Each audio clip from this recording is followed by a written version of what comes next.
Certaines missions internationales ont transporté des dizaines de milliers de migrants vers l'Italie. J'estime que les citoyens me paient un salaire pour que je puisse contrôler qui entre dans notre pays. D'autres pays européens, comme la France, ferment leurs frontières et renvoient 50 000 personnes, puis essayent de nous faire la leçon.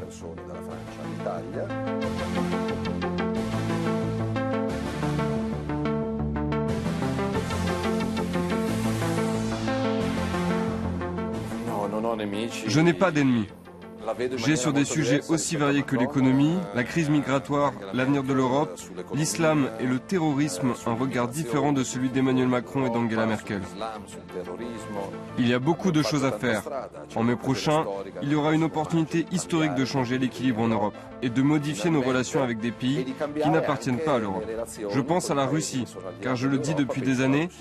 Maintenant que je fais partie du gouvernement, je vais travailler sur ce sujet car les sanctions contre la Russie n'ont aucun sens économique, politique, social ou culturel.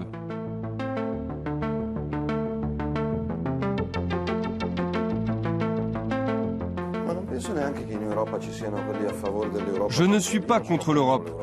Je suis pour une Europe qui fait peu de choses mais qui les fait bien, laissant une liberté de choix dans d'autres domaines aux États individuels.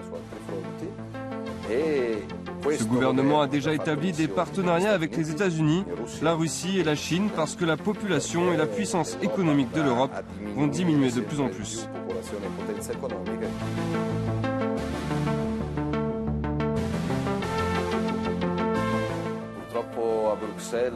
Malheureusement, les fonctionnaires de Bruxelles ne comprennent que le langage de l'argent.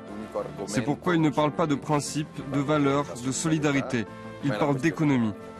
L'Union européenne discute du budget pour les 7 prochaines années, cherchant à faire en sorte qu'il soit approuvé par tous les pays européens. Le gouvernement italien, le Premier ministre comme ses collègues, a déjà dit que s'il n'y avait pas d'accord sur d'autres sujets, la politique bancaire, la politique agricole, l'immigration, nous ne voterions pas ce budget.